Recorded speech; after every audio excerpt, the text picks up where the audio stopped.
എനിക്ക് യാതൊരു വിധമായ ആനുകൂല്യം കിട്ടുന്ന അന്വേഷണമല്ല. എനിക്കെതിരായി എന്തെങ്കിലും ഉണ്ടെങ്കിൽ എന്നെ കൊന്നു തിന്നാൻ നിൽക്കുന്ന ഒരു സർക്കാരിന് ഏറ്റവും വിശ്വാസമുള്ള അന്വേഷണ ഏജൻസിയാണ്. സർക്കാരിനെതിരായിട്ടുള്ള പ്രവർത്തനങ്ങളുമായി ഏറ്റവും ശക്തമായി മുന്നോട്ട് പോകുവാൻ നിങ്ങളുടെ ഇനിയുള്ള സമയവും ഊർജ്ജവും ചെലവഴിക്കണമെന്ന് മാത്രമാണ്. ഇപ്പോൾ സസ്പെൻഷനിലാണെന്ന് പറഞ്ഞാലും ഞാൻ പരിപൂർണമായി പാർട്ടിക്ക് വിധേയനായി മാത്രം പ്രവർത്തിക്കുന്ന ഒരാളാണ്. ഒരു സസ്പെൻഷൻ കാലാവധിയിൽ ഉള്ള ഒരു പ്രവർത്തകൻ എങ്ങനെയൊക്കെയാണ് പെരുമാറേണ്ടതെന്നുള്ളൊരു ബോധ്യം ഈ പാർട്ടിയുടെ നിരവധി കാലമായിട്ടുള്ളൊരു പ്രവർത്തക നിലയിൽ എനിക്കുണ്ട്. മാധ്യമങ്ങൾക്ക് ഞാൻ മൗനത്തിലാണെന്നൊക്കെ വാർത്ത കൊടുക്കുന്നുണ്ട്.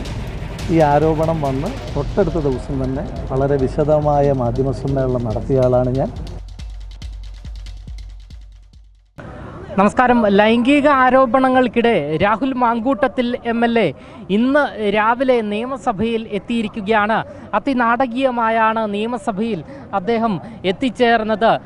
VS-നെ അനുസ്മരിക്കുന്ന ചടങ്ങ് നിയമസഭയിൽ നടക്കുന്ന വേളയിലാണ് രാഹുൽ മാങ്കൂട്ടത്തിൽ എത്തിച്ചേർന്നത്. അതിനുശേഷം ഈ ഒരു അനുസ്മരണ ചടങ്ങിന് ശേഷം രാഹുൽ മാങ്കൂട്ടത്തിൽ ഈ മെയിൻ കവാടം കടന്ന് അതിനുശേഷം MLA ഹോസ്റ്റലിലേക്ക് പോവുകയായിരുന്നു. ഈ MLA ഹോസ്റ്റലിൽ നിന്നും തിരിച്ച് ഇറങ്ങുന്ന വഴി SFI പ്രവർത്തകർ തടയുന്ന ഒരു പ്രവണത വരെ ഉണ്ടായി. അതിനെല്ലാം അതിജീവിച്ചുകൊണ്ട് വീണ്ടും രാഹുൽ മാങ്കൂട്ടത്തിൽ നിയമസഭയ്ക്ക് മുൻപിൽ എത്തിച്ചേരുകയായിരുന്നു.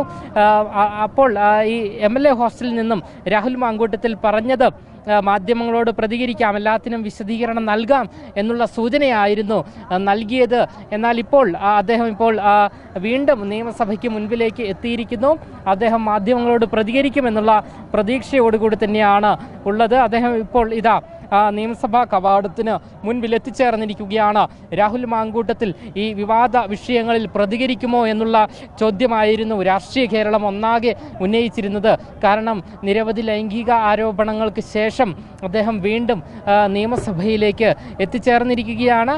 രാവിലെ അദ്ദേഹം മാധ്യമങ്ങളോട് പ്രതികരിക്കാൻ തയ്യാറായില്ല. അതിനുശേഷം ഈ അനുസ്മരണ ചടങ്ങിനെല്ലാം ശേഷം തന്നെ അദ്ദേഹം MLA ഹോസ്റ്റലിലേക്ക് പോകുന്നു.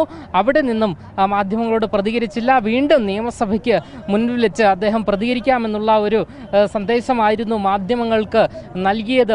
എന്തായാലും രാഷ്ട്രീയ കേരളം ഒന്നാകെ ഉറ്റുനോക്കുന്ന ഒരു കാര്യമായിരുന്നു. കാരണം രാഹുൽ മാങ്കൂട്ടത്തിനെതിരെ നിരവധി ലൈംഗിക ആരോപണങ്ങൾ ഉയർന്നു വന്നു എങ്കിലും അതിന് അടിസ്ഥാനമായുള്ള പരാതികളൊന്നും തന്നെ കൊടുത്തിരുന്നില്ല. നിയമപരമായി ആരും തന്നെ കൊടുത്തിരുന്നില്ല.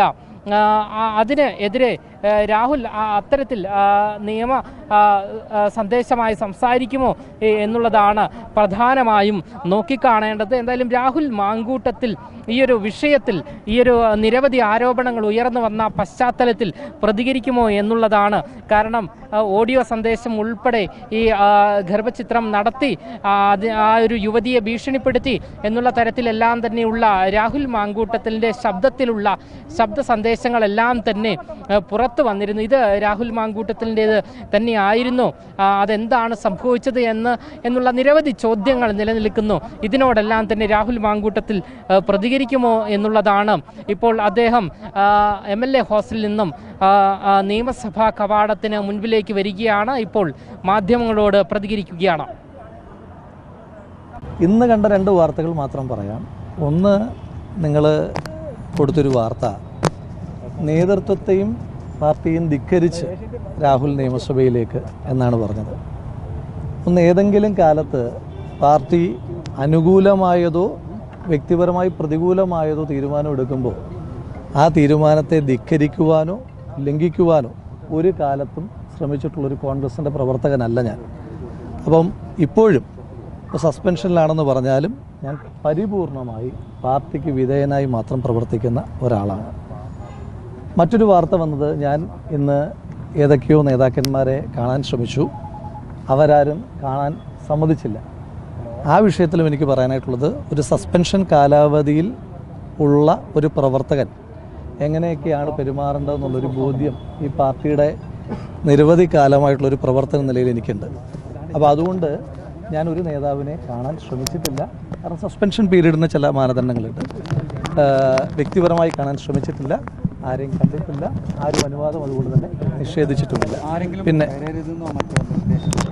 പിന്നെ മറ്റൊരു കാര്യം എനിക്ക് സൂചിപ്പിക്കാനായിട്ടുള്ളത്, ഇപ്പോൾ ഈ ആരോപണങ്ങളൊക്കെ ഉണ്ടായി ചില മാധ്യമങ്ങളൊക്കെ ഞാൻ മൗനത്തിലാണെന്നൊക്കെ വാർത്ത കൊടുക്കുന്നുണ്ട്.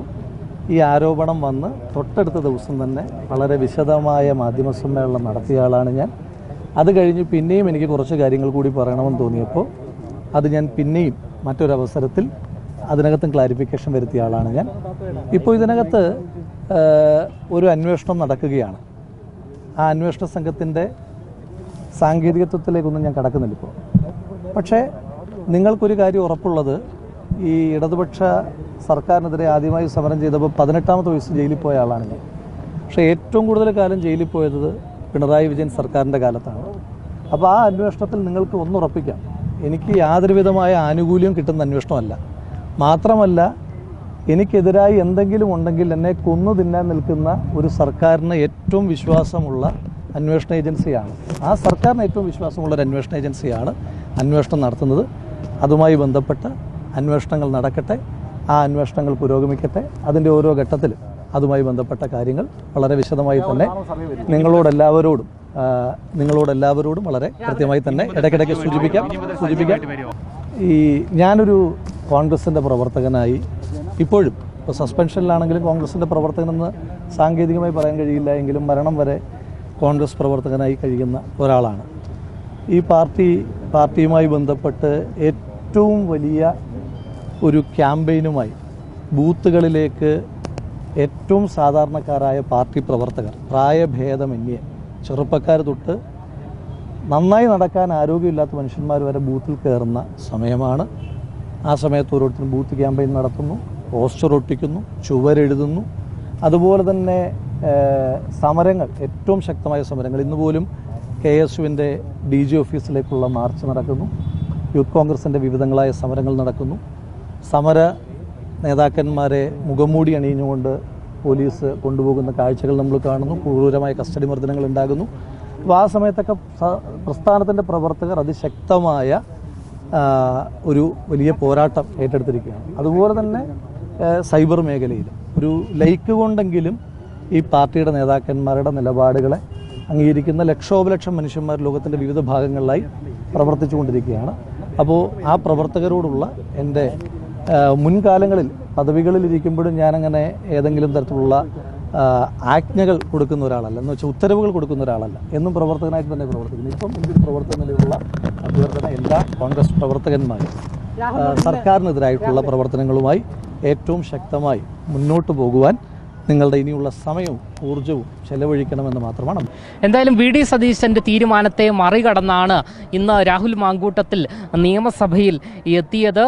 സ്വന്തം തീരുമാനപ്രകാരമാണ് ഇത്തരത്തിൽ രാഹുൽ മാങ്കൂട്ടത്തിൽ ഈ ഒരു തീരുമാനം, അതായത് നിയമസഭയിലേക്ക് വരാനുള്ള ഒരു തീരുമാനം എടുത്തത് എന്നാണ് നമുക്ക് മനസ്സിലാക്കാൻ സാധിക്കുന്നത്. എന്തായാലും രാഹുൽ മാങ്കൂട്ടത്തിനെതിരെ നിരവധി ആരോപണങ്ങൾ ഉയർന്നു വന്നു എങ്കിലും അദ്ദേഹം അതിനൊന്നും കൃത്യമായ മറുപടി ഒന്നും തന്നെ നൽകാൻ തയ്യാറായിട്ടില്ല. ഇനി നാളെയുള്ള നിയമസഭാ സമ്മേളനത്തിൽ അദ്ദേഹം പങ്കെടുക്കുമോ എന്നുള്ള ചോദ്യവുമാണ് ഉയർന്നുകൊണ്ടിരിക്കുന്നത്. എന്തായാലും നമ്മൾ ഈ ഒരു നിയമസഭാ സമ്മേളനത്തെ തുടർന്ന് ശ്രദ്ധിക്കേണ്ട ഒരു കാര്യം എന്ന് പറയുന്നത്, യൂത്ത് കോൺഗ്രസ് ജില്ലാ അധ്യക്ഷനൊപ്പമാണ് രാഹുൽ മാങ്കൂട്ടത്തിൽ സഭയ്ക്കുള്ളിൽ ഇന്ന് എത്തിയത്. കുറച്ച് മാസങ്ങൾക്ക് മുൻപ് CPM ബന്ധം അവസാനിപ്പിച്ചതിന് ശേഷം PV അൻവറിന് നൽകിയ സീറ്റാണ് ഇപ്പോൾ രാഹുലിന് നൽകിയിരിക്കുന്നത്. സഭയിൽ UDF ബ്ലോക്ക് തീരുന്നതിന് ശേഷം വരുന്ന അടുത്ത സീറ്റാണ് ഇത്. പുറകിലെ നിരയായതിനാൽ രാഹുൽ ഒറ്റയ്ക്കാണ് ഇരിക്കേണ്ടത് എന്നതും ഏറെ നിർണായകമാണ്. ഇനി വരും ദിവസങ്ങളിൽ നിയമസഭാ സമ്മേളനങ്ങൾ തുടർന്നുകൊണ്ടിരിക്കുകയാണ്. ഒക്ടോബർ 10 വരെ നിയമസഭാ സമ്മേളനമുണ്ട്. അപ്പോഴെല്ലാം തന്നെ എന്തായിരിക്കും ഈ രാഹുലുമായി ബന്ധപ്പെട്ടുള്ള വിഷയം ഉന്നയിക്കുക, രാഹുലിന് സംസാരിക്കാനുള്ള അവസരം വരുമ്പോൾ എന്തായിരിക്കും ഭരണപക്ഷത്തു നിന്നുള്ള പ്രതികരണം എന്നുള്ളതെല്ലാം തന്നെ നോക്കിക്കാണേണ്ടതുണ്ട്. എന്തായാലും ഇന്ന് മാധ്യമങ്ങളോട് പ്രതികരിക്കാം എന്ന് അദ്ദേഹം പറഞ്ഞുവെങ്കിലും അദ്ദേഹം പ്രതികരിച്ചു. അത് യാഥാർത്ഥ്യം തന്നെയാണ്. പക്ഷേ നിരവധി ചോദ്യങ്ങൾക്ക് ഉത്തരം നൽകാതെ രാഹുൽ മടങ്ങുകയായിരുന്നു. പേരിന് മാധ്യമങ്ങളെ കണ്ട് അദ്ദേഹം മടങ്ങുകയാണ് ചെയ്തത് എന്നാണ് നമുക്ക് വ്യക്തമാകുന്നത്. ക്യാമറമാൻ അഖിൽ അശോകിനൊപ്പം അമൽ രുദ്ര, മറുനാടൻ മലയാളി, തിരുവനന്തപുരം.